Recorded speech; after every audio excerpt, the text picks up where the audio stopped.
seem to shake you, baby.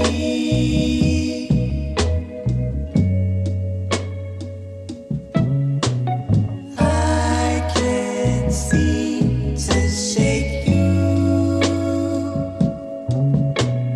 baby.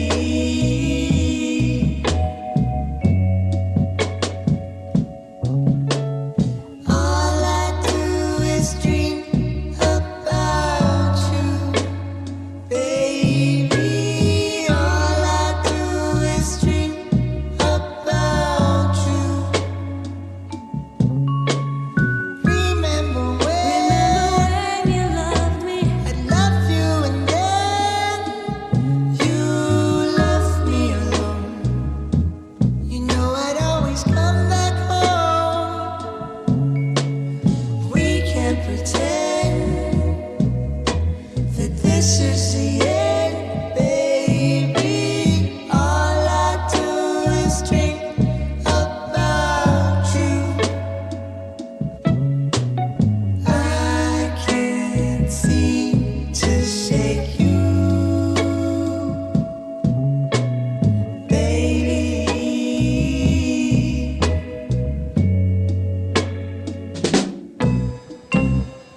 I swear tomorrow that I'll give you up.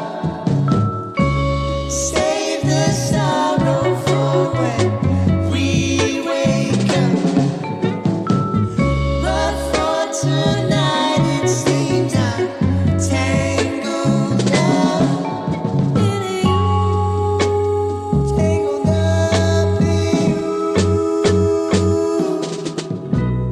I can't seem to shake you, baby.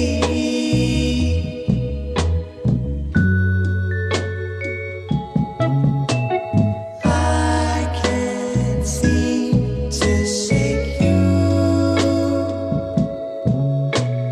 baby.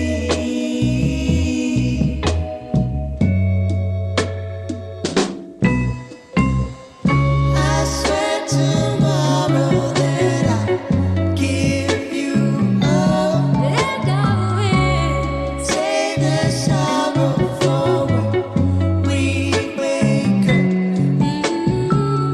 But for tonight it seems I'm tangled up in you, tangled up in you,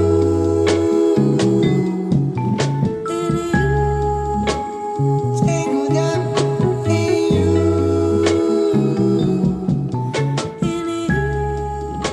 tangled up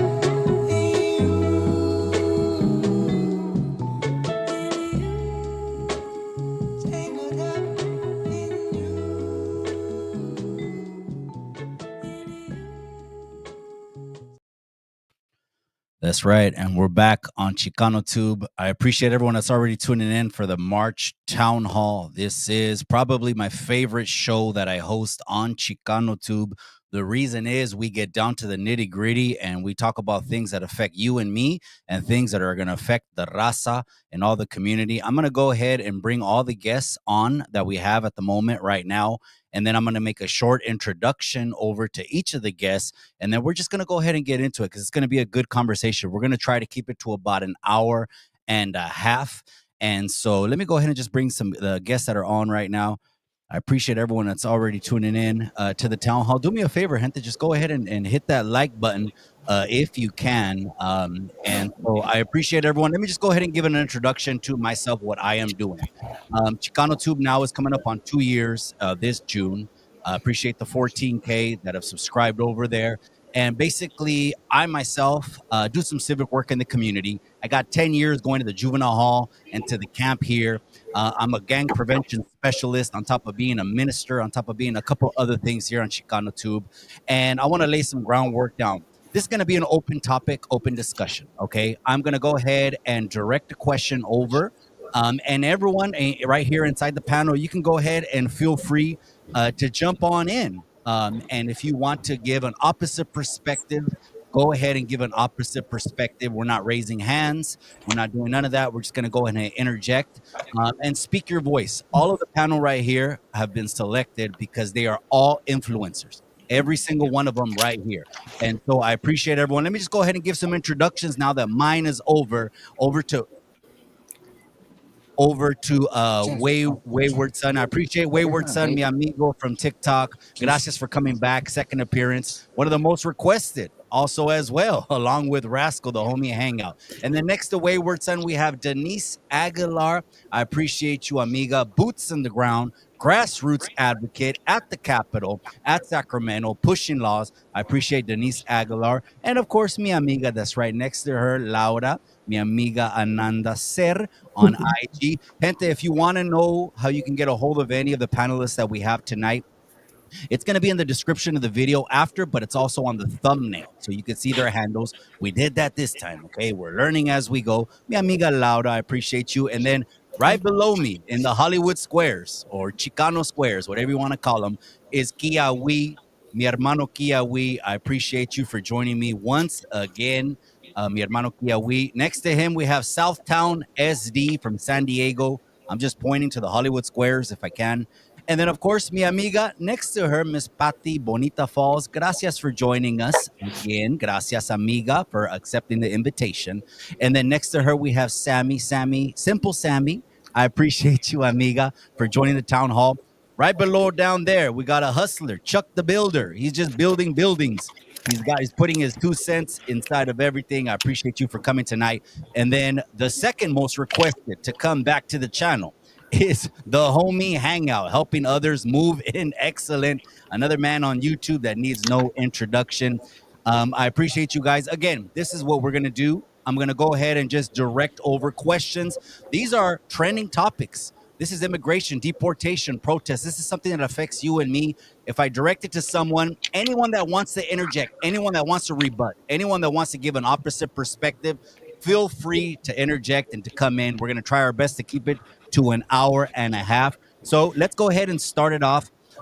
Immigration, again, immigration has been in the spotlight, particularly a case that's been tugging at the heartstrings of La Raza. Mi amiga, let me see who am I going to start with. Mi amiga Laura. I'm going to start with you, mi amiga Laura. In one such case, mi amiga Laura, there was an apprehension of a young girl, Citlali's brother, and then her mother also that were arrested as well. The mother, Yolanda, was the caretaker. The daughter, Citlali, suffering from cancer, and she just got released. The mother got released. Laura, what did you think when you first heard of that, and what are your thoughts on the mother being arrested? Can you hear me there? Absolutely, loud and clear. Perfect. Well, I feel like honestly, I just come from Mexico and I'm here in the States I've been here for like 6 months now. And I think it's the first time that I see it like so close. I mean, even though it's in LA and I'm in New Orleans, like all the community here is also being affected, right? And I feel like what I perceive and what I immediately can feel and see in the community is like all this fear arising, right? Like it's like, oh, am I going to be next, or who is the people that it's going to be next, or is it my neighbor, or is it a friend, or is it a family member, right? And in this case, so it's like how, to me, at least in what I focus on is like healing work, like working with people for therapeutic spaces. Is like how can we approach this, because now there's an impact in the kid, in their kids, and in the person, in the mother. So I don't think we are like really seeing how deep this is living, like trauma and adversity, like in our bodies, in our ways of feeling, not only like safe, not just to be detained, but like feeling that you are going to be like detached from your mother. You don't know if you're going to see it. You don't know if she's like in risk. So these are all like really high stressors that we also need to acknowledge and take care of them as a community, right? Like now she got released. So that's amazing and that's great. And it's a celebration. And it was like a work from other people in other communities. And now it's also the time to see like, oh, how can we now acknowledge the impact that this is causing on a body level, on the stress, on an emotional level. So we get to also build resilience from it, and we get to keep continue helping people, right? So that's, I mean, that's what I feel when I'm seeing all these people, and that's where my mind goes, and because it's where my work is. Yeah. No, absolutely, absolutely. And Simple Sammy, I saw you, amiga. I saw your page. You were involved in a lot of the protests. Simple Sammy, I want to get your thoughts on ICE and what's been happening in the country. Yeah, well, thank you for having me. I think I mean, just to start off with what's happening, something that we've all lived before. I was very young actually when this all started, and I still consider myself very young, and I'm learning as I grow. But I feel like, especially now, it hits a little different, since I am a little bit more conscious about what's happening with immigration and how it affects my community. I'm currently a college student, so I think a lot of my work has to do with the youth and students and how it really impacts us as a community on campus, and just things that we like. Obviously, as privileged I am of not being undocumented, but having to live it through my parents, being aware of just how I can be of support and advocate for the community on my campus. And I am really glad, and I can definitely say that I'm someone who is constantly involved on campus, whether in or out, trying to just work around new ways to see how it impacts, but not even that, just how I can also pull away from some of those stressors, even if it's light or just something small. So I think now that I'm a little bit more older, I can definitely see just how it affects people around us, and it's super unfortunate. I think I obviously can only speak so much for what I know, but I think like it's hit home for me. It's hit home for a lot of my friends too.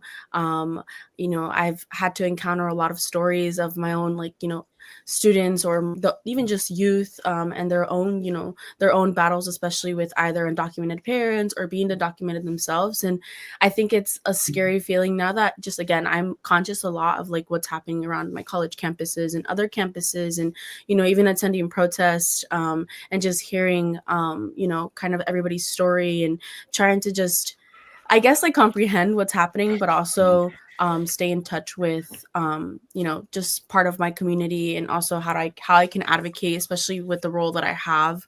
But I think it's a lot more than just showing up to protests. It's obviously a lot more than just attending these rallies. I think it's also getting to know your community and who you're fighting for, and being mindful of how we can help support them, as people that are oftentimes marginalized in our communities. And I think with me right now, it's been like college students and helping them feel safe on campus, especially if ICE does come to college campuses. What protocols can I take as a documented citizen here, or how can I help them feel more safe on campus, maybe just being more represented, just doing stuff like that.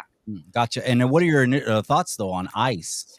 ICE, support ICE. A lot of people say abolish ICE. You got any thoughts on that? I am definitely more, a person that leans more to abolish ICE, as of right now. And I think I'm definitely still stand on my, my opinion now. I feel like it's definitely a system that can be corrupt, and oftentimes does detain people without, like, I just feel like right now we're in a time where it's very unjust, and it's not being, I think the system is not being properly trained, corrected, or just even like they're not really acting in the most adequate like protocols, especially for our communities and what they even do. Can I ask a question? Absolutely, shoot it. Because I don't know all of the details of that case, but my understanding was that they were targeting the son, right? The brother. The son of the exactly. mom. I know what you mean. Yep. And was they targeting him because he had like some criminal stuff going on, or were they just targeting him just because?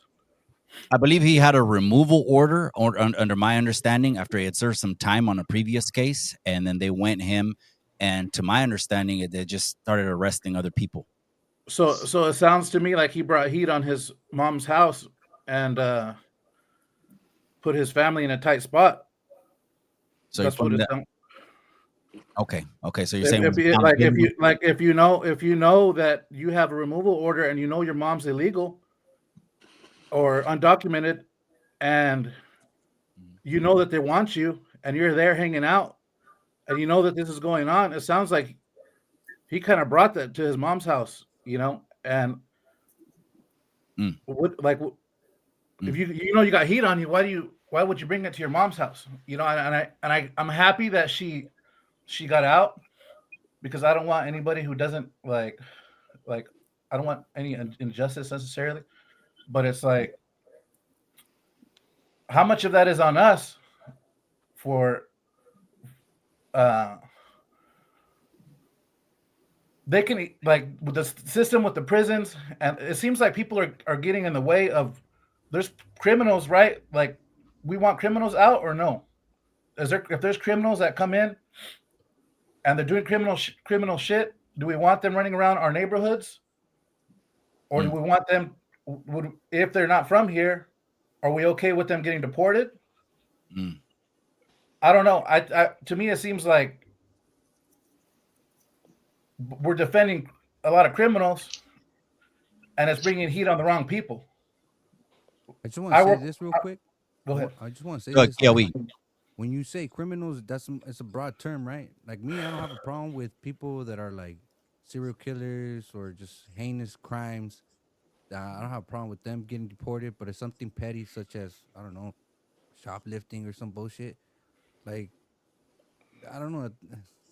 Like, but if we're here, deserve second chances on that aspect. Yeah, right? of course, I hear you, but if you're here, and you're trying to make a better life, I feel like maybe we should be on our best behavior and put our best foot forward. I think most people are, though.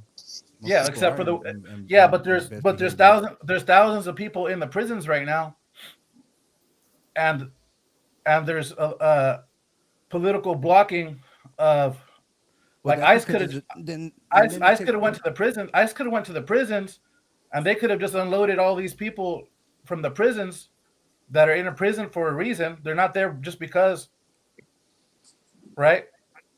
But instead, they had to go into the communities because these people got re-released into the wild, and now they have to go look for them, and they're with their moms and their brothers and their sisters who did this, not necessarily deserve anything to happen to them, but now they're bringing heat on the rest of the community. Wayward Son, I want to go ahead and get your thoughts on that situation with Sitlali.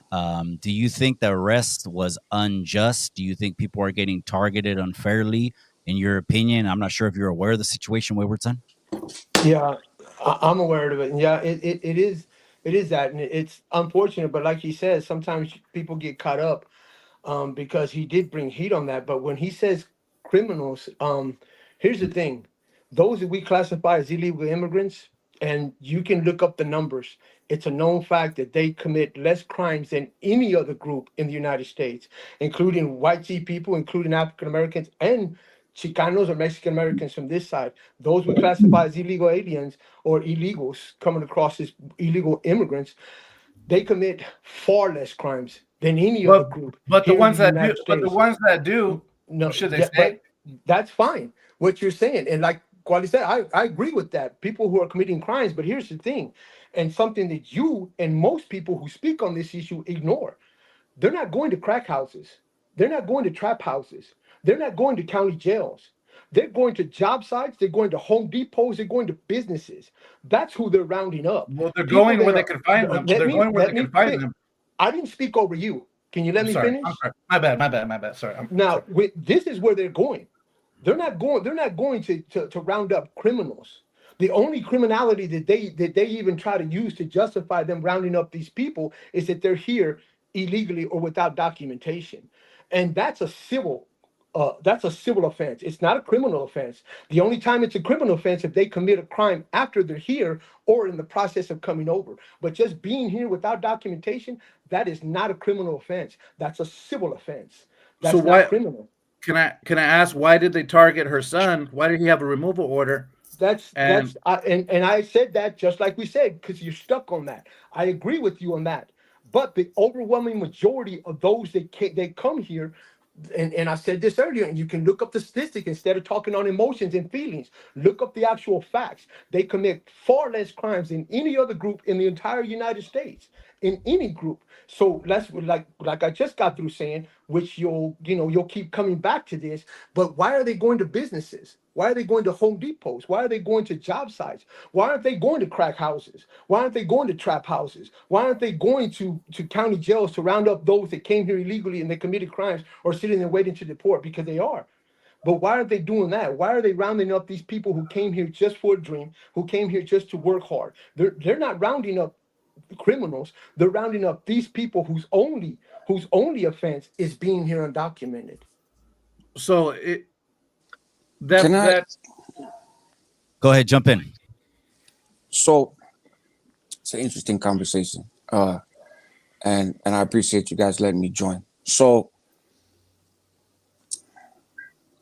when we talk about criminals, people committing crimes, I'd heard a comment made earlier, like, hey, if you know that you're here undocumented, you should be, putting your best foot forward and be thankful for this opportunity and not be running around committing crimes. I think it's important to remember that a lot of these folks who are not here legally, that are committing crimes, are people who arrived here as kids, right? People that came at 6 months old, people that came at a year old. So these are people that grew up in our communities here in the United States, right? And were influenced by the same stuff that causes people who were born in this country to get involved in criminal activity, right? And so we would say for young people born here, right, there's a movement of rehabilitation, there's a movement of treatment, a movement of healing, right? And trying to undo some of the stuff that leads them down these destructive paths. A significant number of these folks that have committed crimes that weren't born here are those same people, right? They just happen to be born on the other side of the border. I think there's a distinction between those who were in another country engaging in rampant criminal activity and then choose to come over here to continue engaging in that criminal activity. That is a significant minority, right? Like when we talk about immigration and we talk about deportation and we talk about ICE and we talk about crime, it's like we have this conversation as if we're all talking about the same thing, but we're not, right? Oftentimes we're not. When we're speaking in these broad terms, but we have an image in our mind of who we're speaking about that could be very different than the person that we're talking to and who they're thinking of. So yes, some of these people that you say, hey man, you're undocumented, you committed a crime. Well, but I was here at 6 months old, right? So I'm really not any different than the person who was born in this country and is now committing crimes. So I think there's that point. I think the point of rounding folks up and I think this is designed to produce chaos, and it's working, right? It's working remarkably well. It's just to produce chaos, to make everything messy, and then see what happens. The problem is we're dealing with people, right? So there are some communities in this country that are like, that is messy over there, and it'll get figured out. There are others that, for that same conversation, this is messy in my home. This is messy here. It's not messy over there, right? It's messy where my dad goes to work. It's messy where I go to church. It's messy, and it's a different response. And I think we can get caught up sometimes in it's their issue, or it's their issue, or like I mentioned, I think last time we were on this panel, another common narrative, right, is well, how come these folks don't go about it the right way, right? Like my elders did, right? Like my grandparents did, or great grandparents, or whatever the case may be. The system now is not the same as the system back then, right? It takes years and years and years. You mentioned removal orders, right? Mm-hmm.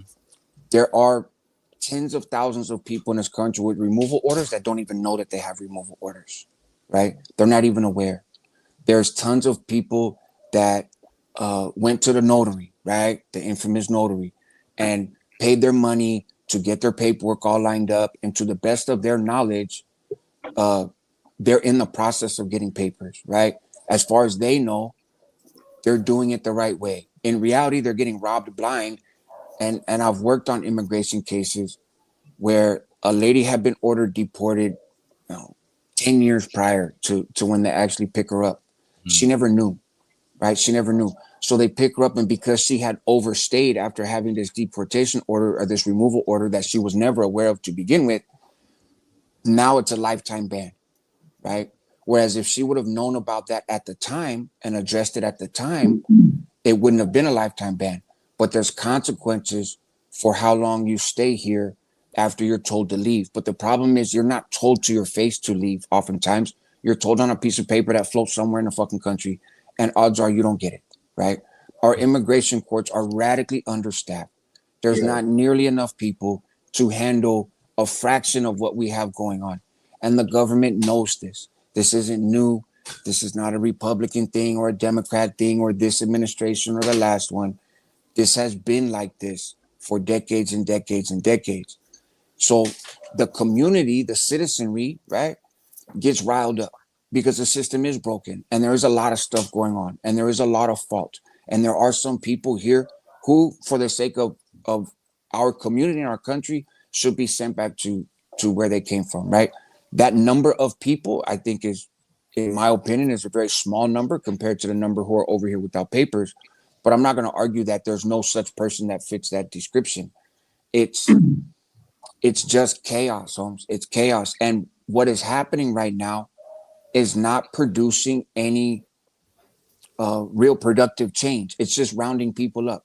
The narrative that they're going after criminals is just a lie. It is. It's just not. It's factually not true, right? There are plenty of people who are getting snatched up and deported who have never broken a law in this country besides stepping over the border, right? And that's just what they're doing, and it's low-hanging fruit and it's easy. And the reason that they're going to the job sites instead of going to the county jails is because it's a lot better imagery for certain demographics to show that ICE raids, immigration raids, look at all these paisas, blah blah blah. That's a powerful image. It's a powerful image for the people for whom their politics approves of that, and it's a powerful image for the people who resemble those on screen. Hey, fool, you better watch out, right? And so this is all by design, but it's a mess. And I'll stop because I have a tendency to talk a lot, right? But to circle back to the ICE thing, I've worked on immigration cases for years, right? I started under Obama, right, with the deporter in chief and DACA cases and everything else. And I was testifying in an immigration hearing, an asylum case for a guy, and the feds tried to be slick, right? And they said, "Hey, we pulled up your Twitter account, right? Gotcha. And did you say melt ice on your Twitter account?" Yeah, that was me. I said that. Also, you're just anti-government. You're pro-immigrant. They tried to frame me as this quote unquote radical person. So therefore, why am I giving testimony and working as an independent expert and analysis in this court hearing when clearly I'm some partisan hack, right? Was the implication. And so I'd be happy to explain. And the judge was like, "Yeah, man, you should. I'd like to hear the explanation." So I told the judge I did put melt ice, and I'll tell you why. ICE is a duplicative agency. It's a hard word for me to say, but it's not necessary. We've been had Homeland Security, right? ICE is a product of September 11th and all sort of stuff. It has a lot of scandal associated with it. It was born out of an era that is no longer kind of where we are in this country, and it's a rogue agency that's not necessary in order to have Homeland Security. We don't need the organization of ICE. Do we need Homeland Security? Absolutely. Do we need government workers over there? Of course. But ICE as an institution has been problematic from the moment they were thought up in the George Bush administration, and they've never once gotten better. And so, yes, I'm very much opposed to ICE. And the judge, interestingly enough, was understanding of my point, right? I articulated a little bit more clearly than here. But when I made the point, the judge was like, "Oh, that makes sense." And I don't actually see that as a biased point of view. I see that as an analysis, and we're all entitled to our own. And and those people still got asylum, right? Thankfully, but anyways, that's for my 2 cents. I'll give you a nickel, right? That's Denise, I want to go ahead and ask you, Denise. Wayward Son said something. I believe you're very heavily involved as an advocate. You probably know the numbers. As far as you know, Denise, people that have come into the country undocumented, they commit the lowest amount of crimes. And I see if you can comment on that and comment on anything else that you've heard so far, amiga. Sure. So I lean more right. And when we talk about, you know, the statistics of people committing crimes, we have to start asking, how do we record crimes when you can't record the person committing the crime? A lot of times fake IDs are used. And, when we talk about, well, why can't we just go to the jails instead of going out to the community? That was the plan until places like the state of California implemented things like sanctuary states and sanctuary cities. It's a made up thing. Nothing is supposed to be a sanctuary city. So if the state, I'm just going to say California because I'm from California. But Gavin Newsom has allowed for so many different cities to create sanctuary cities to where it's really going to impact our funding. Now, with these sanctuary cities, the sheriff, the prisons, the jails, none of them cooperate with ICE. And I think one of the things that we can all agree on is that the system is built up against us. One thing we can all agree on, the system needs to be reformed. Now, I come from a different space. I come from a space of advocacy for women and for children.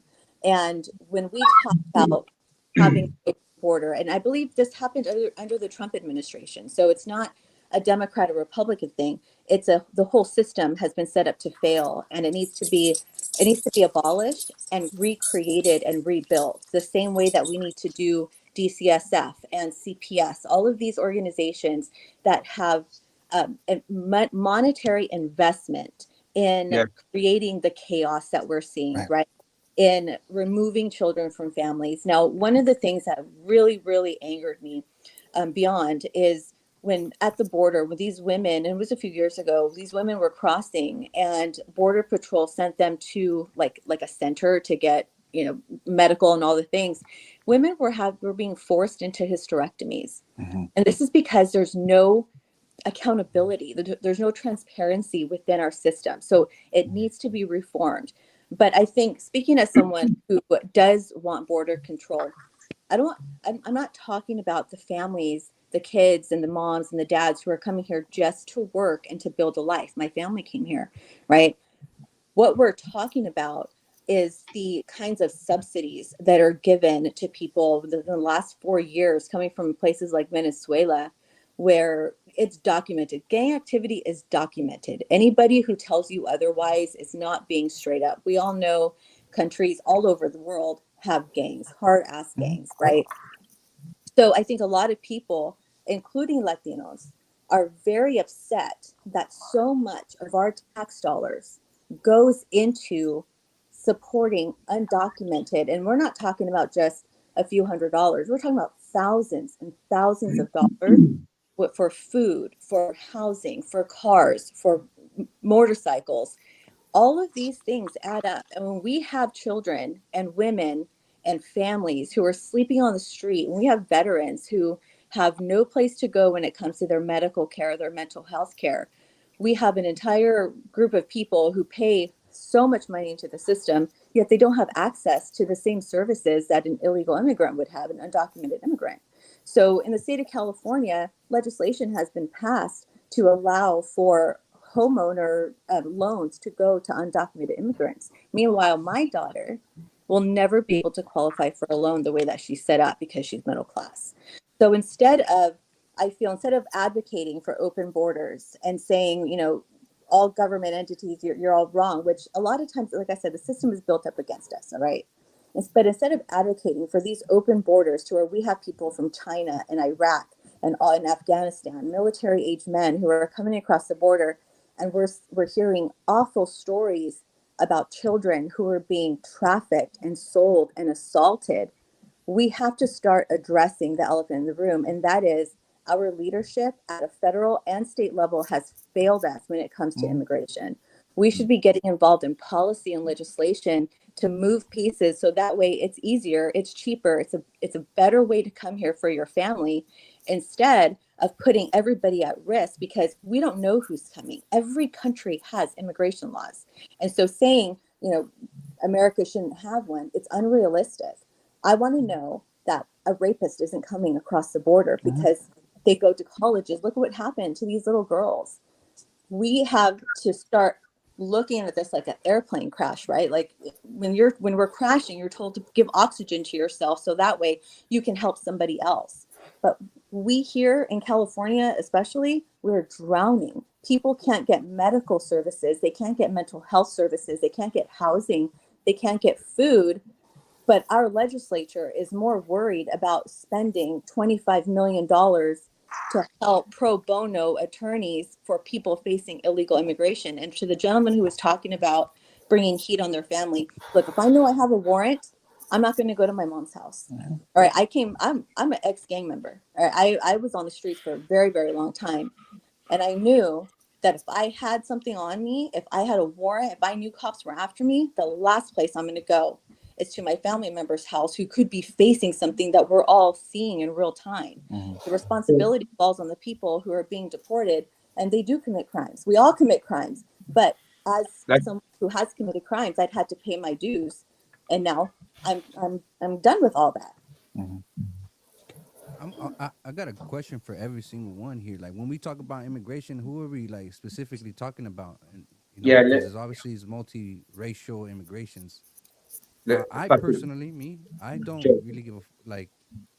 If it has anything to do with Mexicanos that are indigenous descent, those are the ones that I worry about when it comes to immigration. But así por los restos, as los rusos, los chinos, and los asiáticos, I should say. My apologies, etc. Like I don't really give a damn about them. Like deport them all, from my opinion. But when it comes to like indigenous Mexicans coming over or indigenous Latinos, those are the ones that I really worry about for the most part. But when every time immigration is being said within the United States, country, the automatic thought is the indigenous Mexicano, the brown mother cracker. Like I don't think they're gonna pull over fucking homie hangout over there. Like, hey, you got your documentation? No, I don't think they're gonna pull him over. They're not gonna pull most of us over. Maybe me. They'll probably fucking post me over, like pull me over, but hey, are you from here? Because that's what everybody automatically thinks. Nobody thinks about the white Russo or the Poland immigrant or et cetera, et cetera. They don't think of that. They think about the quote unquote the paisas. They think about that. That's who they are racially profiling in these stoppages, you know, and that's what's messed up. It's not targeting everybody equally. When the fuck have any of us? I have never seen a news press where it said, "Oh yeah, Poland just received an immigration airplane," and you see a bunch of white people getting off the fucking airplane. I never seen that in the news. All I see is a bunch of people from Latin America getting deported, and the specific ones that are heavily melanated and or just indigenous looking or whatever, a stereotype. And I know each and every one of you guys know what stereotype I'm speaking of. And that's what's fucked up about all this shit. So whenever the discussion that we're having is kind of uh broken because we're not really necessarily we're not thinking of other than our, I guess, what I would consider my paisanos, and yeah, I'm gonna be honest, I don't give a shit about the Poland immigrant or the Asiatico. I would like get them out, I don't care. Like, but when it comes to my Mexicanos, my indigenous Mexicanos, my and Yeah. Central Mexican, Central American, and Can indigenous I people. chime Those are the in? people that I worry about, or I think about, I consider, because most of the time, bro, a lot of those people that come over here, they don't want no confrontations with any form or shape of authority. I come from an immigrant parent. I mean, I think most of us are. I would like to think that most of us came from immigrant parents. I definitely did. I grew up. I was born here. I have quote unquote disque American rights or whatever, or human rights within this country. But my parents, fool, they were the way that I saw them. They were very submissive in a fear way of living, and they tried to imply that onto me. But I'm obviously a quote unquote disque, I'm Mexican American, you know that shit. So I saw a different perspective. Like I on a weekly basis, I'm always hanging around with people that are undocumented. Those are my people. That's who I feel I relate to the most. That's who I've always surrounded myself. I rarely ever kick it with Mexican Americans, dog. I do, but I love my paisanos, dog. That's who I hang out the most. That's who I feel I relate to the most. The ones that I connect to the most. Like I would hang out with homie hangout, but he's not my. I wouldn't hang out or like with all of you guys. I wouldn't fucking hang out with you guys. I'd rather be with my paisanos, dog. Like I don't know. It's Yeah, I mean, I think, like I said, when politicians speak about immigrations, they're not thinking about, like I said, people of European descent or even Asian people. In fact, I don't even think they're thinking of us or people like myself. And Gracias, yeah, cabrón. they're straight up racial profiling everybody, dog. I mean, in a specific people, and we're literally But seeing this, I, witnessing this shit on the news, dog. Like, you know, and none of us are fucking doing shit. I'm not doing shit. I'm can gonna I? be honest with you. I'm out here speaking interject. to y'all about this fucking thing, but in actuality, we don't have real community leaderships. We don't have none of that shit. We have people that attempt to be it, but we don't have necessarily an actual person like, damn, that motherfucker's he's with it, you know.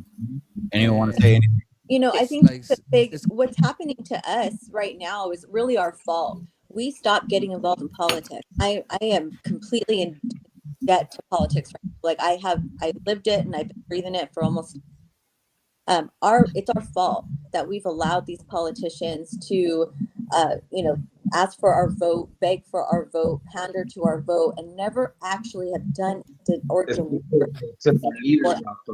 But it's it's broken though. here's the But thing we though. can get Here's the involved. thing. So So when was the last time you talked to your legislator? When was the last time you met the people who you're voting yeah, into office or talked about policy and talked it's about, hey, because how can we I want to fix this? say I want to say that it's because we don't have that morale.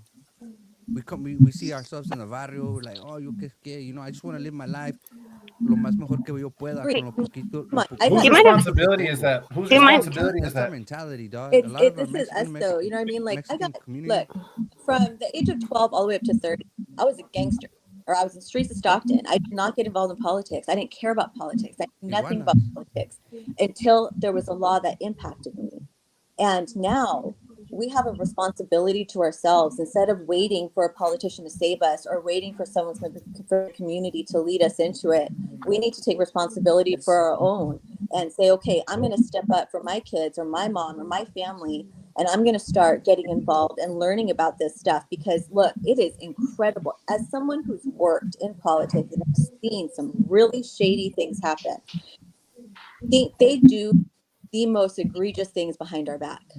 And they depend on us to just sit here and complain about it online and not do anything about it and say, you know what, it's too hard, or I don't have anybody who's going to help me. We got to help ourselves. We're the cavalry. We're the only ones that are going to be advocating for our families. So I think at the same time, though, but then in particular, when young people or when folks do start to get educated, they do start to get involved, college campuses start to get active, then there's a contingent that mocks and ridicules them, right? And we take the national kind of two-party system and use that as a weapon against young folks in particular, or people young-minded politically, right? Of just getting into it and start to beat them over the head with, well, what clique are you in, right? Are you red or blue? And mocking one side and promoting the other, which then for level-headed people that see the two-party system as a crock of shit, they're like, I just don't want to be a part of it, right? And I feel like the wisest people in our community, the most powerful people in our community, are oftentimes the ones that know enough to know to not step into the fray, right? Which I agree that people should, and I think it's ironic because, at least in my experience, the formerly incarcerated community, right? Of which of course I'm a part, But is leading the is kind of leading the charge of people getting involved in politics, getting involved in right. legislation.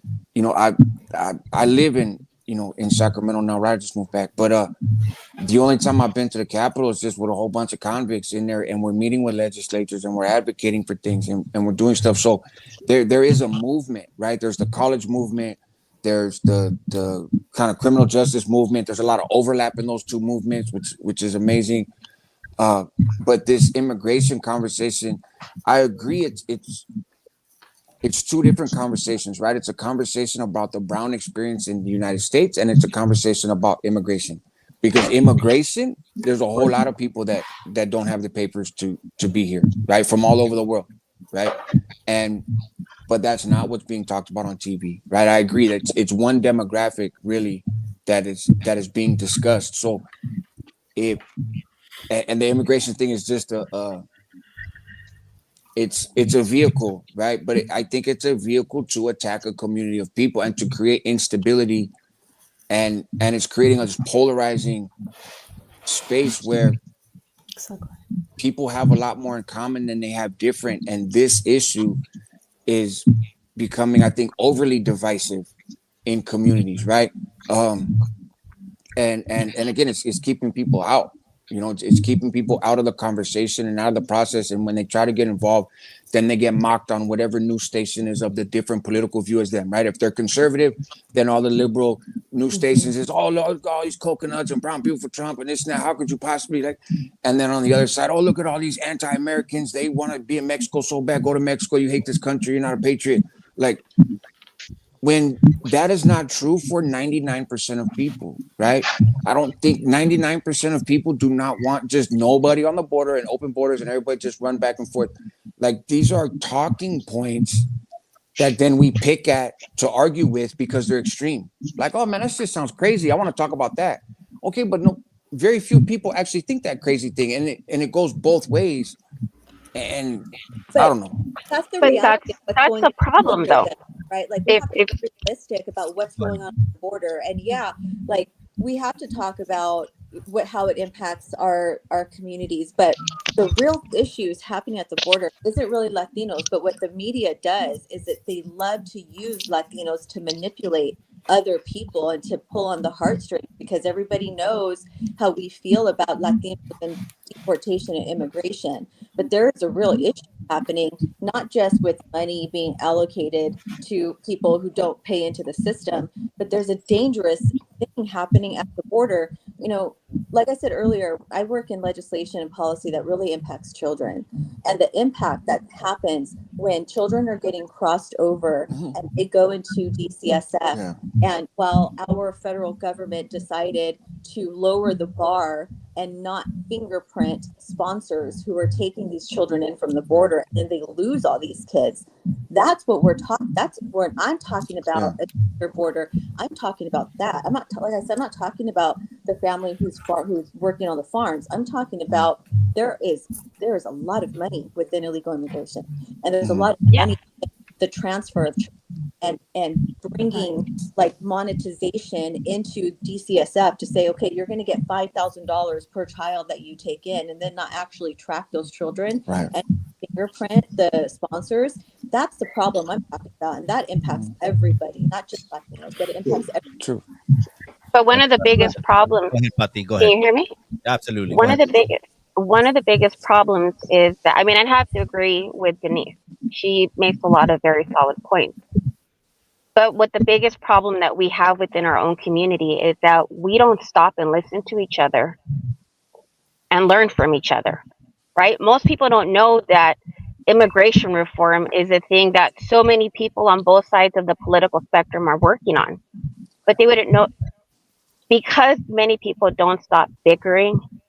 They don't hear the solutions that other people have.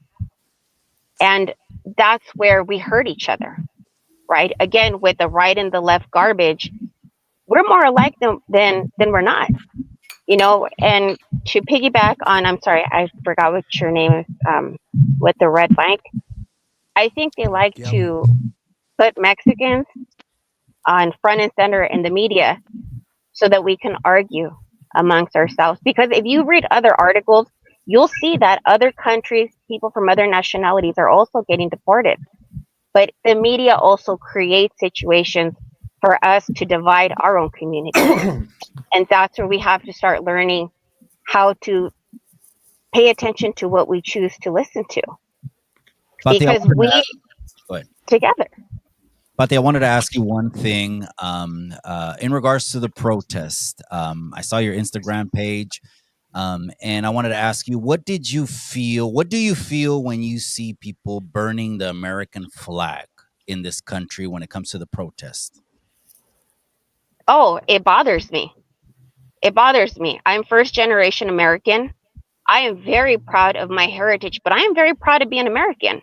I would not go and set foot on anyone else's country and burn their flag because that is one of the most disrespectful things you can do to a person from another country. So I'm personally offended by it.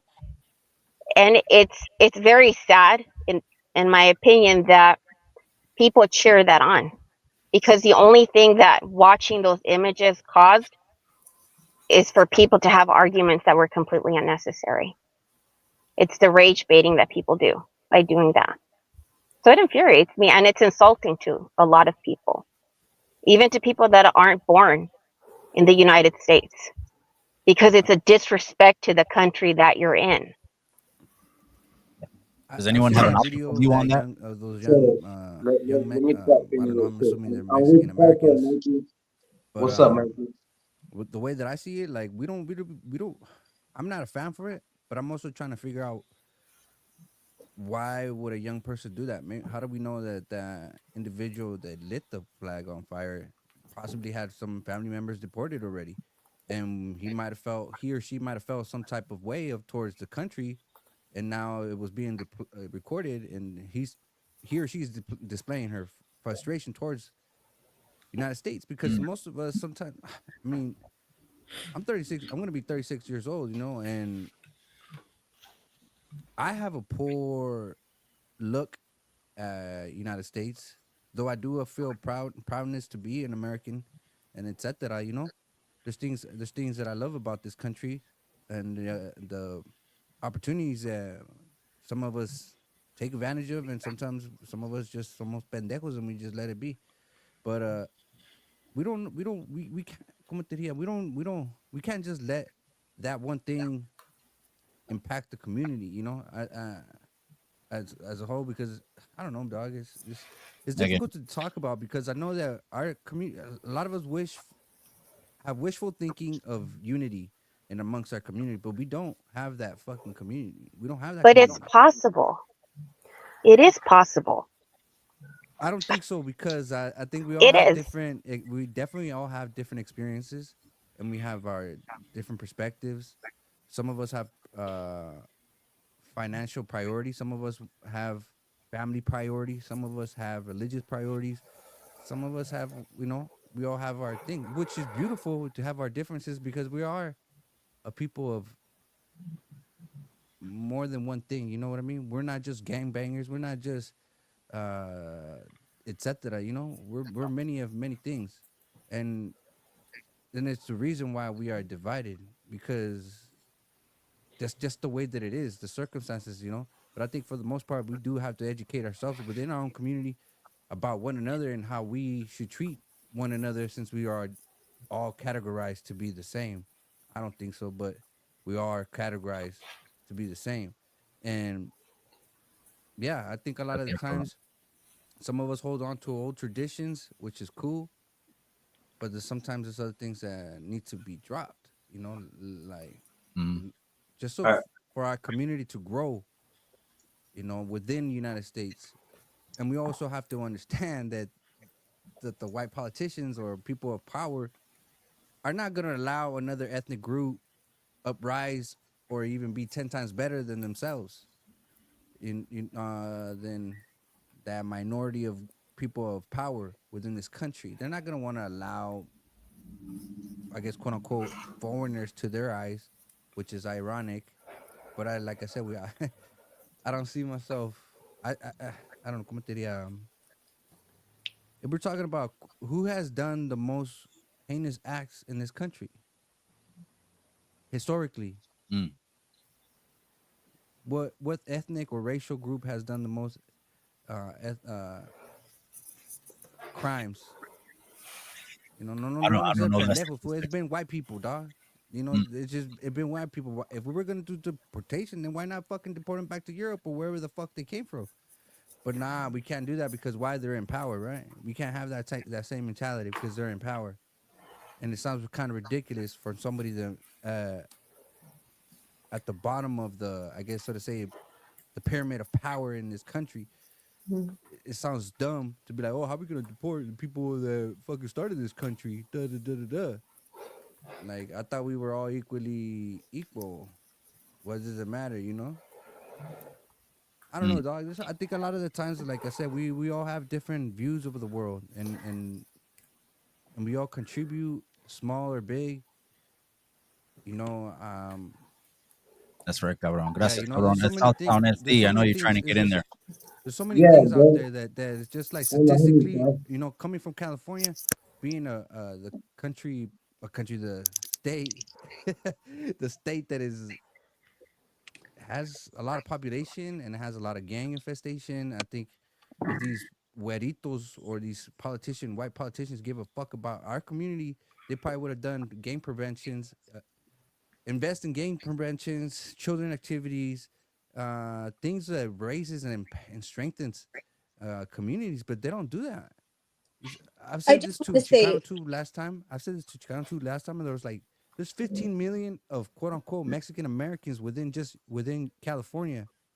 If we've only had two quote unquote Mexican governors, 15 million motherfuckers that are just like us, todo, you know, mezclados y toda la chingada. There's 15 million. So if that doesn't tell you that there's a fucking system to keep us down from gaining political power, like, how the fuck is there 15 million? If you look up right now on the internet, Mexican American Californian politicians, there's less than 20 motherfuckers on there. See, I'm sorry to interrupt you, but I have to disagree because I think we're at a point where a lot of people, we're realizing how strong our voices are. We're realizing how strong our vote is. So to stay with this mentality of, you know, we're being kept down, we're being kept down. We keep ourselves down. That's a We contribution continue too, to keep ourselves down.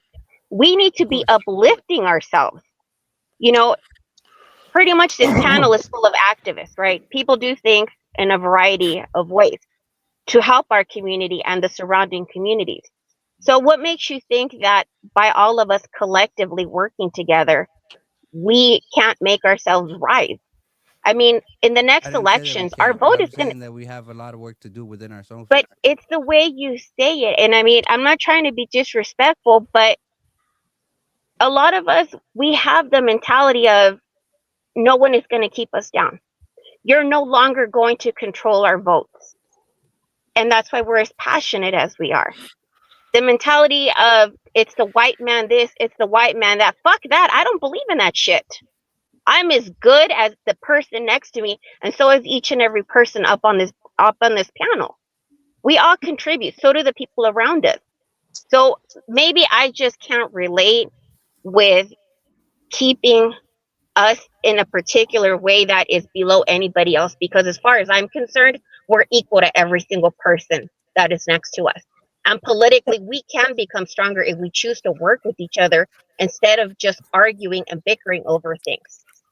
so There's Patty, solutions. Appreciate we've that. been at the Capitol together, Patty, and I can tell you we have a huge Latino caucus in California. This isn't a whole bunch of white politicians. There's a huge Latino caucus that are making decisions. And I know this is about immigration, but it's also about what impacts our community. So I work with formerly incarcerated or currently incarcerated females, and what the state of California has done to them, this law that has been passed by Latino legislators that impacts 70% of the Latino community in prisons, have allowed for state sanctioned assault. The state of California allows for men to transfer into women's prisons and rape them. So We have 70% of the female population in the incarcerated community are Latinos. We have a huge Latino caucus. Yet these types of laws are passed in the dark. You don't know about it. They don't want you to know about it. And they want us to have this victim mentality like we're never going to be good enough. Legislators are no better than us. They just happen to get elected. The problem with our community is that we don't run and that we think that we don't have access to politics, that we aren't smart enough or we wouldn't be able to do it. This is now with all this uprising and all this chaos, now is the time for people to start actually learning where the power lies and how to take your voice to the table instead of complaining and feeling like you're being treated less than. Nobody's going to make me feel like that. Nobody's going to treat me like that. I may be formally incarcerated, I may have all these things before, but I'll be damned if I allow white, Mexican, black, anybody to create policy that I don't agree with while I just sit there and not do anything. I think now is the time that we empower ourselves to get involved and to start understanding the process of how things work and build our community around us. Even if you have 5-10 people, that's incredibly powerful. When you go to the Capitol, like this gentleman who was at Sacramento, you probably went with an organization I work with, Time Done or All of Us or None, and they're great organizations that work for the community. But if we don't start learning about these things and just say I'm not going to get involved, then you're letting this happen. Our community is the one having to deal with it in real time. I appreciate that. Let me go ahead and get before. I just want to state this real quick. Dale. My apologies that I don't know your name because I don't see anybody's display name or whatnot. But it's the one that was just speaking. Denise. What? Denise. Oh, Denise. Denise. That's when you just stated, when you said that, like, well, I wouldn't allow anybody to like da da da da da, like mistreat me even if I wasn't incarcerated. That's what's up. I can respect that. But I think what gives you that strength is knowing that you're an American. I do the same shit. I don't allow anybody to fucking like step over me or anybody. I don't, regardless. But that's because I have that these get American, American privilege. Yeah. That's why we need a better system, so that way people aren't afraid But the anymore. immigrants, So that the way they're places not that I go, the places that I hang out with, they don't think that way. Because they're scared, right? Because Yeah, they're undocumented. So why not push you as their friend who does have American privilege? Why don't you work towards a better system that's going to allow people to get their papers, so that way they're not scared? That way they don't have to have lower wages compared to Americans or be treated as slave labor. There was an interview of a farmer saying, "Oh, we're going to go bankrupt because we can't pay the Americans the money that they want. We can pay them less wages and make them work harder, and we're going to be fine." Well, how about we create the system so that way these farmers, these landowners can no longer use these bodies for extreme hours and not pay them a livable wage? I mean, that's the problem with undocumented people, is that they're scared. And so if we create a system that helps them and uplifts them so that way they aren't scared, we're not going to have these people treating others like slaves. But that's why immigration reform is so important. And there's a lot of organizations and activists that have been trying to push for immigration reform. But the only way that that's going to happen is if more people start supporting it. And again, being proactive in their own communities. I mean, honestly, how many people are taking a family member or a friend to go take the classes so that they can pass their immigration test? It's the small things like that that matter. Because if we did that individually in our own communities, we can help people get their papers. And I know there's a lot of different points of view regarding immigration, but why not help people attain those papers that they need? It's easy to say, this is our land, we don't need this, we don't need that. For me, I have helped. I can't say that I helped a large amount of fucking people, but I have, in my lifetime, I've helped three occasions. People that have tried to go for their to get their citizenship or their residency. See, more of the citizenship. My contribution in helping them is telling them the American history when they were asked those questions. Me van a hacer estas preguntas, güey. ¿Cómo qué respondería? Y que la chingada, ¿no? Dijo, bueno, pues me figuro que esta es la respuesta que buscan, ¿no? And I will help them in that aspect. I have done that shit in my life, you know. Mm. I can't, like I said, I can't say that I've done it like, oh, I've done fucking hundreds of people. Nah, I've only done But it you on did it. three occasions. Yeah, I've done that. And yo no Pero les lo cobré, hiciste. yo no les cobré, yo no les, you know, none of that. I was like, yo, eres mi camarada, you know, te voy a ayudar. That's right. You know, I want to go ahead and a lo güey.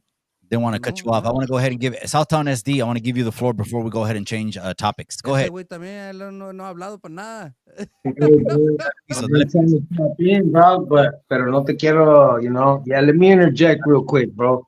Man, there's a lot of things I could address, but I mean, I grew up, I grew up at the border. I'm from San Diego. I've been crossing the border my whole life. I've sponsored somebody. So I think there's a lot of things I could say, you know, to everybody, but I think a lot of the whole American flag burning, there's different levels to everything, and you can't. I think we have to, just like everything else, you have to respect people's anger and they let them express it the way they want to. If you get, I saw you get upset, and you can't let that happen either, because that's why we fight each other. Don't trip. You don't know their whole story. They can be mad at the U.S. if they want to. That's not the bigger picture. The bigger picture is changing the legislation, like she said. Now, to me, I don't know if you guys are aware, and I can speak on this not only because, like I said, I've sponsored somebody. That's a joke. They take our money, like Rascal said. They take our money. They take years. It's a joke. It's a ripoff. So I don't believe in that. That needs to be fixed and changed. Number two, my brother's a border patrol agent. I have friends who are ICE agents. I have friends who work in all the jails, and I don't know if it's changed. I don't know the statistics recently, but majority of the people crossing on this side of the border are not even Mexicanos. Number one. Number two, a lot of them are parolees who can't make it in Mexico for several different reasons, and they come back on purpose to violate and go back to prison and have a place to stay. My brother rarely caught Mexicanos. He caught Guatemalans, Hondurans. I just came from Houston. Houston was not, all the workers aren't even Mexicanos anymore. I met dudes from Chile. I met dudes from, and that's another thing too. I don't, no disrespect to everybody on here. I don't know your backgrounds, but like I said, I've grown up at the border, crossing the border my whole life. And not only that, but traveling in Mexico. And the other misconception is that every Mexicano wants to live over here. That's a freaking joke. I'll tell you right now, the average Mexicano could care less about living over here because they've come over here and they've just been mistreated. All they do is work and they're away from their family. You know what they've told me in the years I've traveled? They say, I'd rather live and just have enough, but be with my family and not be treated like a slave and be in fear of being deported. So that's another big misconception of all these Mexicanos are, no, they're not. Go to Tijuana, it's Haitians, Chinos. And not only that, I've seen the buses of Border Patrol before I went to Houston 6 months ago, dropping off. And not only that, but I work with dudes from Dagestan, Kazakhstan. San Diego is full of Middle Eastern men of military age. And like they say, they get all these benefits and all these helps. You don't see them being raided. You don't see. I went to Mexicali to eat Chinese food, and the worker didn't even, she was learning Spanish. She knew pure Chinese, and she was like 40 years old. What does that tell you? That she just came here from China. All the other ones are trilingual. You know, where I live, the Chinos, they all speak Spanish and Chinese. Most of them, because of the concentration of Chinese that live in Mexicali. But I think the only way that we can do it effectively is by educating our people and getting them to vote on the policies with ICE. I think ICE is a joke. I don't know if you guys know this, but every police department, like in San Diego, once a police officer passes patrolman, he can put in to go to ICE. And for 2 years, we as the people pay for him to travel the world and hunt down criminals that are out of this country. And I know because I did animal control for 10 years. So I've been on raids too with ICE. So what ICE also does, is they'll say, hey, this weekend we're gonna go get this dude. I went on a raid for a guy that was Cuban from Miami, and I went there because the guy had dogs, so I had to go secure his dogs. But you know how it worked is ICE will set up the raid. It's like 2 or 3 ICE guys, and the rest are all officers that are making overtime. So you got sheriff, DEAs, people from all these agencies that are making double time money for people that have nothing to really do with our border. I don't know. It's just, to me, it's a waste of our money. So I'm saying all that to say is that we need to monitor, I believe, where the money goes. The money should go to programs to get people who are legal, who are not criminals, and then criminals. Okay, there's a difference between a misdemeanor, a felony, and an infraction, which is a non-victim crime. If it's a victimless crime, I don't believe you should be deported. If your registration is expired, you should not be deported. I don't care where you're from. That's, to me, that's just my opinion. Now, if you're, and that's what happens too. You could be here illegally, work your whole life, and then your tail gets pulled out, whatever. Where's your papers? You don't have papers, and you get deported. To me, it's an individual case by case, but it can't be in a sense, right? It's got to be cut and dry. So, just my 10 cents. Appreciate you. Anyone want to say anything about that before we move on? Yeah. Unfortunately, I gotta check out. Laura? Okay. Yeah. I just recently worry, moved. I'm juggling that. Go. I got the kids. I got the kids located. Yeah. I appreciate you guys, all of you. Thank you, and I'll be listening for sure. Cuídate. Laura, you got something to say, amiga? Yeah, like I just want to say, or like an open a question also, because there was also all these different discussions on like all these different perspectives on immigration, all these different like mini communities or mini parts of the communities that are affected in different ways, right? And everyone was just like talking from their standing point, which is totally understandable and very important. But again, like as oh, sorry, I also forget the name. Like my friend in the car also with the headphones. Yeah, but she was saying also like, how can we actually put into practice if we are already having these conversations, if we are already in this space, how can we start ourselves and put into practice this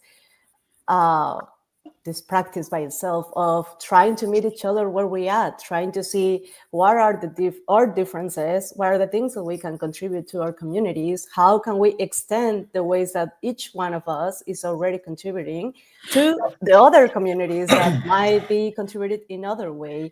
I think that's the way that we can actually start to create networks instead of mass separation, which the system is already designed to do that and cause that within us, right? So we are all gonna have so many different perspectives and experiences and ways of experiencing all this situation, but then how can we create those bridges instead of like saying, oh, I'm here and I'm here and I'm here and all these are solutions that are needed?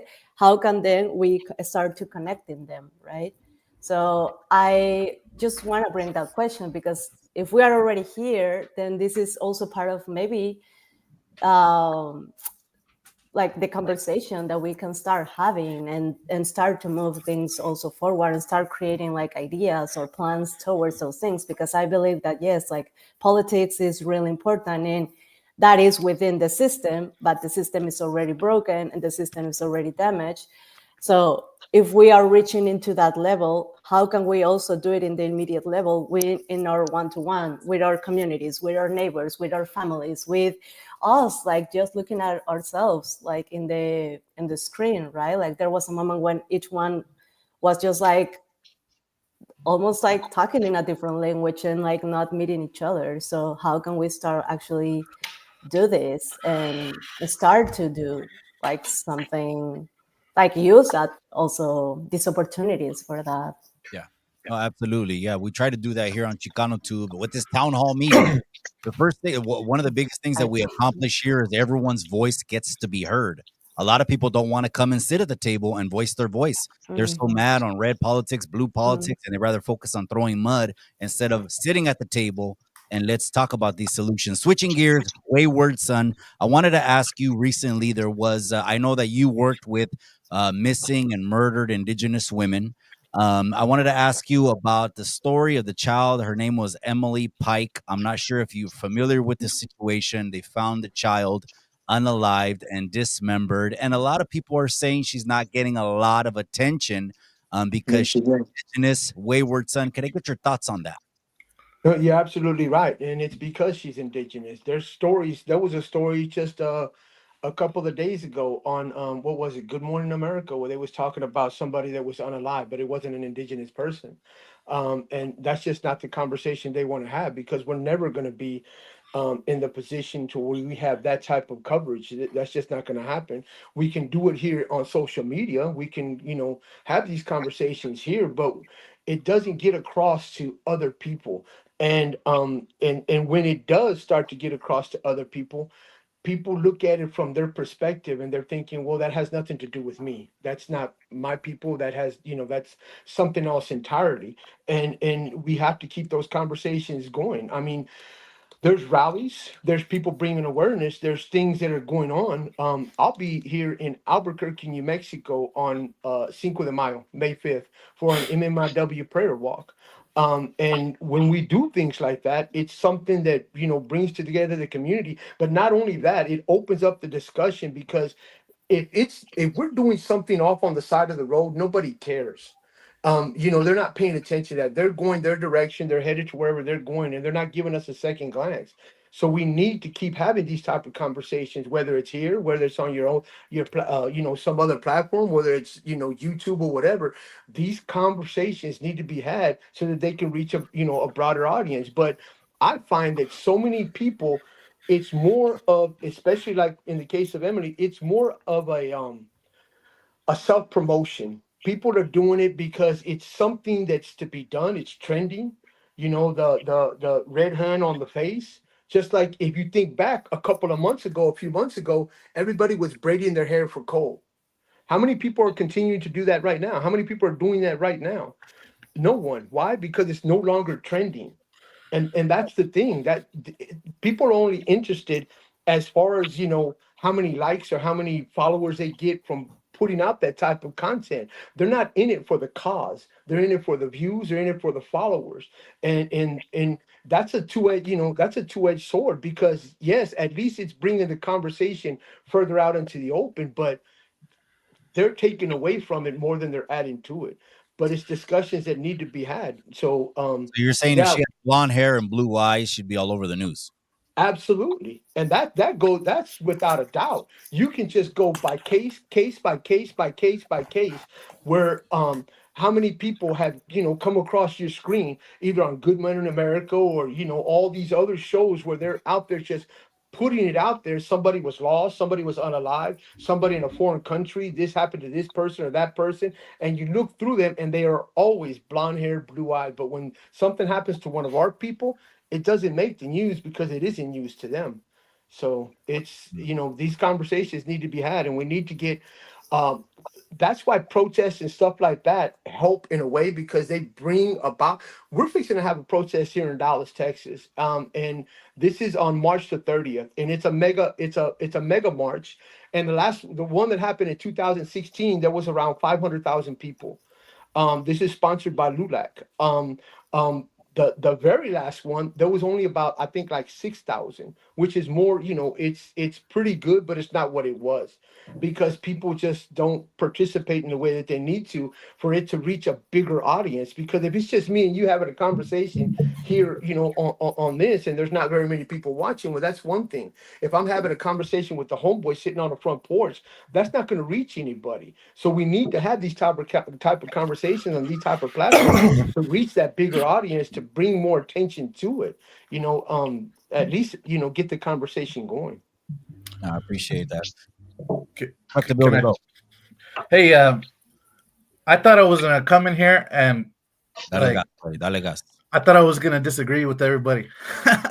I thought I was gonna oh man, I'm in here for a fight, but I'm actually pleasantly surprised. Like, you guys all speaking a lot of facts and a lot of truth. I disagree on a lot of things, but I think that we so what Wayward Son was just saying, those like TV and all that, I don't think that stuff's relevant anymore. I don't think that's mainstream. I think this matters more. What you guys are doing here, what Chicano Tube's doing here, I'm building my own podcast studio. This matters more. This reaches more people, not maybe individually, but I think all of our problems as different Latino communities, different you got Mexican American, all these different types of people, all of our problems are ours to solve. Um, we can't, you know, we can't expect anybody to come. Like my way has always been, uh, I love entrepreneurship. I believe in entrepreneurship, but the power of making money, and your money goes back into your community. I like to put money into the hands of my friends, my workers. I'm always trying to make people money, because when you have money, you can put your resources to things that you think are important. And I think that those are the ways to build and take. If we want like people to notice about this problem, this girl that, and people aren't paying attention to it, we have to build our own outlet, and we need to like we need to push. And these guys are already doing it. I think I've seen him on TikTok. I think that's a great thing. I don't have like I said, I was expecting to come here and like have a lot of like animosity, or like just because I saw some of the clips from the last one, and I saw a lot of like shit flying around, and I was expecting that, so I was kind of like, but I'm actually I'm pleasantly surprised that everybody here seems very reasonable. And at the end of the day, I think our issues are our issues for us to solve. And what white people do, or what black people do, or what the Jews do, or whoever does is on them. We have things we can learn from them. And I think our communities, we have a lot of flaws, and we're worried about what everybody else is doing, but we're not like, we hold each other down more than anybody else holds us down. And but I think what you're doing here is a beautiful thing, and I think we need more of this. And in the future, like I said, I'm building my studio. I would love to carry more of this on and give a platform to anybody else that has something like this to talk about. And I appreciate you. I appreciate you guys having me on, because I'm not a big influencer. I don't have all this, like, I'm just a guy, doing my thing. You're the builder. Yeah. Hey, I'm just running my business. I'm doing my construction shit. Trying to get my body healthy, but I have like this shit. I see this as very, very important, and whatever I can do to support you guys or be part of that, I'm here for it. That's right, Chuck. And speaking of that, we got 500 in the chat, so we got 500 eyes on us. I'm going to respect everyone's time. We got about 7 minutes left. Mi amiga Simple Sammy, can I get your thoughts when you heard about the Emily Pike situation? And are you aware of that situation? And I just want to get your thoughts. Yeah, as someone who has recently, learned about my indigenous background, I wasn't too familiar with her case until I think I started to dive deep into more of just my indigenous background. I think for so long, like I've also haven't, for so long we've been in like a mix of like Mexican Americans or just even Mexican people who identify as Mexican can be indigenous, and oftentimes we get that mixed up, but they can be two different entities. So I think even just when hearing that, like it's really heartbreaking. And previously when somebody mentioned about not it being mentioned so much on media and how it's aired out, I definitely agree. I was just talking to folks about the Gabby Petito documentary that was aired out on Netflix, and it's so big right now. Everyone's talking about everything. Like I see it everywhere, but I don't see Emily Pike's story the same way. It's not aired out the same way. It's not advocated for the same way. And I literally told everybody that I work with, I'm like, it's crazy. Like this person who's white, you know, she's on Netflix. Has this big like documentary aired out for her. Like people are like trying to say her abusers still alive, and like they're like detectives on, you know, social media, like every platform you can think of is not being like simple. It's not being the same in this case with Emily Pike's story, and it's super heartbreaking. I think it's also also frustrating, and also you know, it's for me like it's just eye opening, right? Because I'm like, you know, this does have to do with the people, or the, like, you know, color on your skin, where did you come from, you know, your upbringings. But I just feel like oftentimes we, you know, as a person of color, a lot of our stories get, you know, thrown into, you know, under the bush. They don't get spoken about enough. But if, like, you know, we commit murder, or if we are like on the front lines of somebody who shot up a school, we're like the worst like persons, or the worst kind of, you know, group ever. So I think for me, like, even just hearing, you know, how it's being aired out, or like even being used in trendy kind of like, you know, positions, is really, I think, frustrating, and also like a reminder for me, as somebody who's young and is learning from all of you, to also, you know, not use this as a space to just post for a one time, and to continue to post, and to continue to advocate, and to continue to say her name, and to continue to do what I can to make sure that even if I'm leading one person, I'm doing the work. Right. I'm trying to advocate, and I'm trying to post. So I think that doesn't even just go for her story. That goes for millions of thousands of indigenous women and men who, you know, aren't getting spoken about enough, and their, you know, their struggles and their murders and what they're going through. I think it has to do with the, you know, who we are, but also just, you know, being people of color, not really being prioritized, and yeah. I appreciate that. I'm gonna go ahead and just give the last 4 minutes over to you guys. If you guys have any last thoughts of anything that you want to say, before I go ahead and wrap this up, anyone? Yeah, Mikey, let me just say real quick on something that from the beginning, as far as and respectfully, you know, everybody has different opinions, right? But as far as that we can all achieve the same, you know, I don't know how old everybody is on here, but I'm 51, so I might be the eldest here, right? I got friends who have made it to the top. Yeah, yeah. And I see you smile right there because I know you're right now. We could all do this. That's true. We can achieve a lot. I have been a business owner myself, but I'm going to tell you right now, and I've worked for GMAC, I've worked for HSBC, I've worked for some of the biggest companies in the world, and I got friends right now who have made it to the as high as you could get. But guess what? They're the lowest.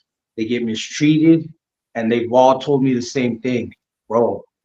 It's everybody else's blonde hair, blue eyes, and I'm mistreated. I hate this job. I'm the one who get, and so in reality, I'm just telling you from pure experience. These aren't stories. These are people who have worked 25 years in the industry. And also I know even business owners who, yeah, you might be rich, you might be get to that level, but it's an illusion to ever believe you're going to be fully accepted and be a part of that crowd. That's the problem.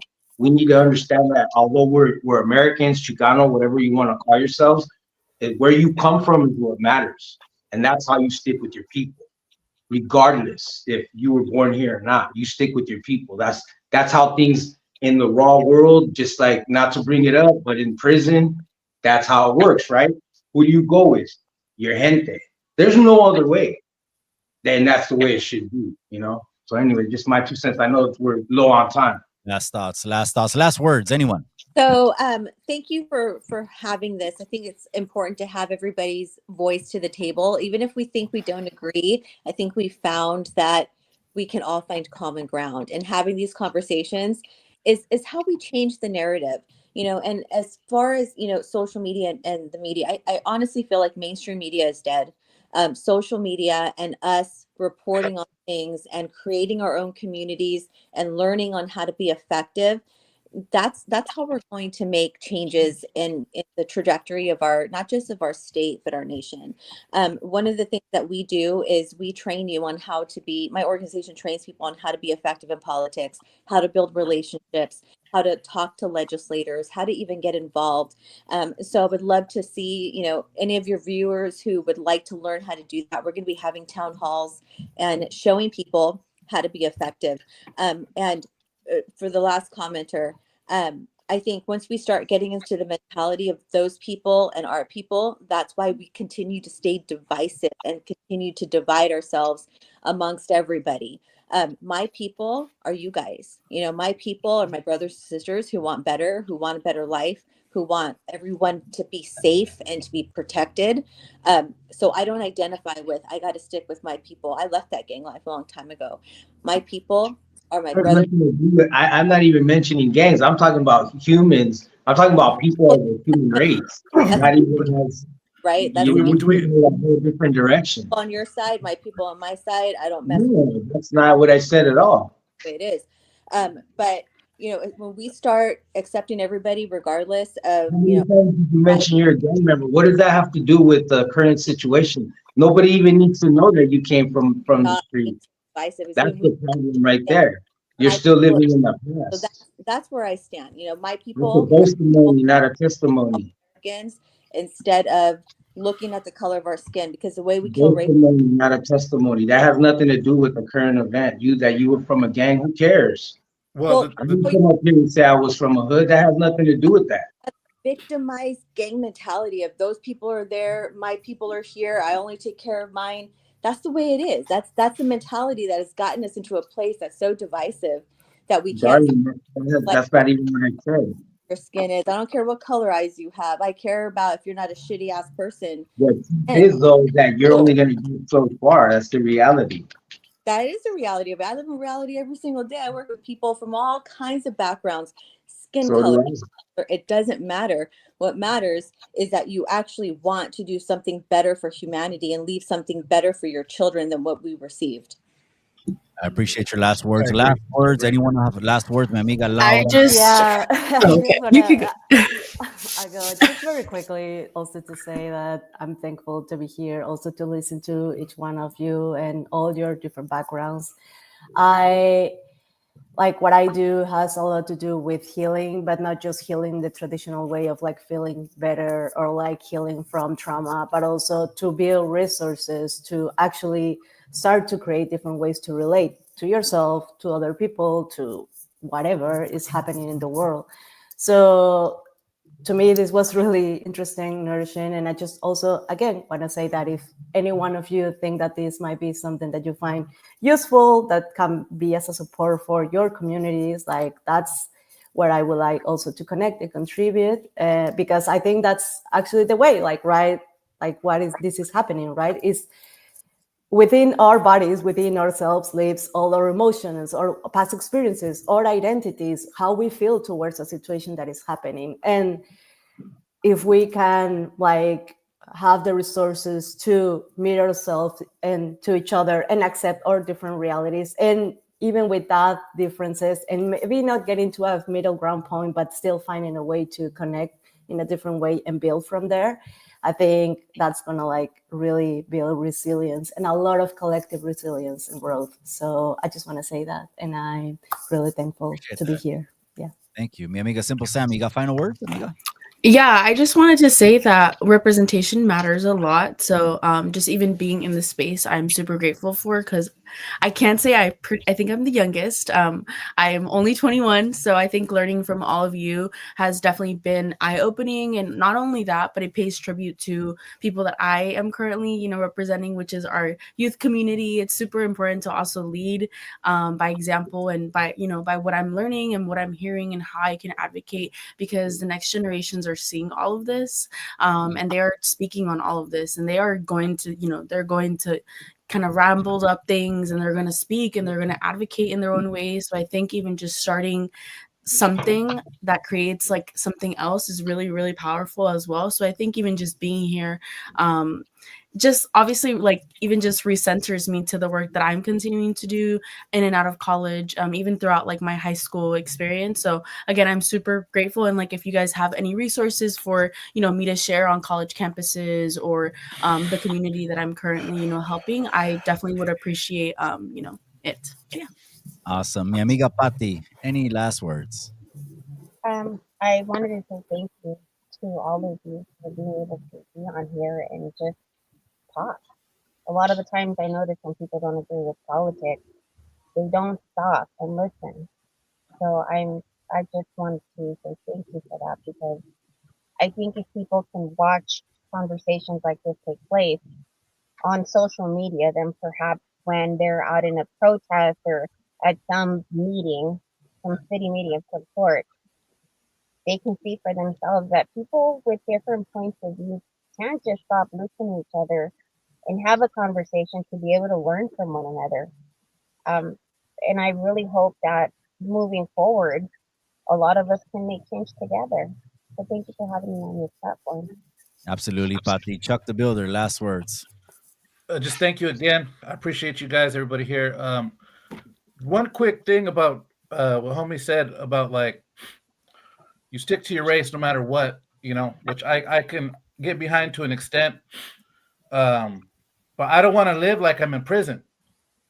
No, that's not what I'm saying. I'm just saying, and when it comes to, like, it's the reality, bro. You see, well, I don't need to be accepted. I don't need to be accepted into the white man's club, or the brown man, or the round man, or the brown man's club, or the Chino man's club. If I have a man standing next to me, and he's a brown man, and he's a Chicano or whatever Mexicano, but he's a piece of shit in his actions and his values, I much more rather stand next to a black man or a yellow man or a white man who's not a piece of shit and who wants to do good things and move forward and leave a lot of this shit behind us that's been holding us back collectively. Because what we're a lot. I'm because we're talking about the border. That's all. I don't mean as a human, of course. I'm speaking as human beings, but the subject is about immigration.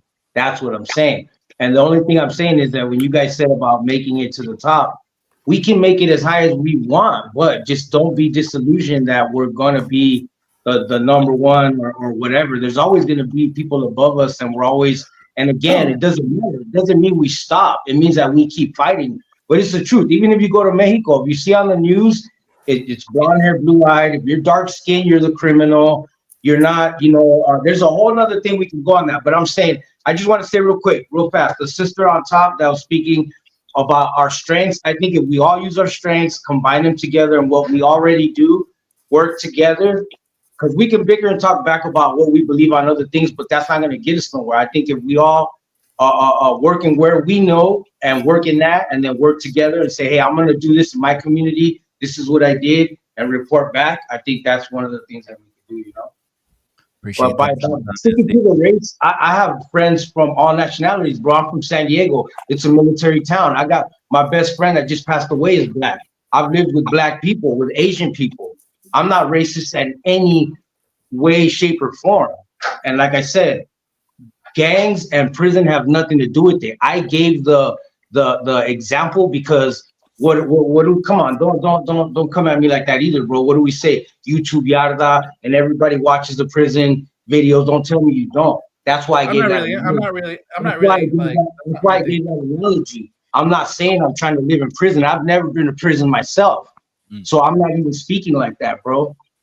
Yeah, get it. Appreciate that, Chuck. Wayward son, thank you again for gracing us with your presence. Any final thoughts before we close this out? We're already like 8 minutes over time. Yeah, no, I'll keep this short. I just think that unity is possible up to a point, but not all skin folk are kinfolk. Just because they look like you doesn't mean they're for you. Just because they don't look like you doesn't mean they're against you. So look for people of like mind, according to what it is that you're trying to do.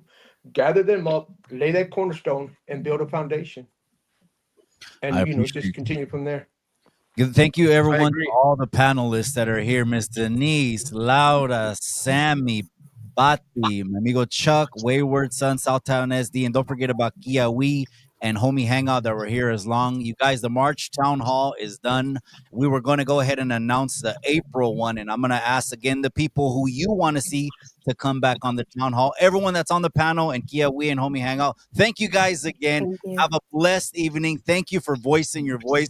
We Thank accomplished you. what we needed to accomplish. Our voices got heard. Thank you again to everyone that's out there and the 509 that are in the chat. We appreciate you. If you want to connect with any of the panelists that are on tonight's panel, their IG or TikTok handle is right on the thumbnail and be on the description. Have a good night, everyone. I appreciate your time. Thank you. Thank you, Mikey. Thank you guys. Thank you guys. Much love. Much love. All right. Have a good night, everyone. Great word.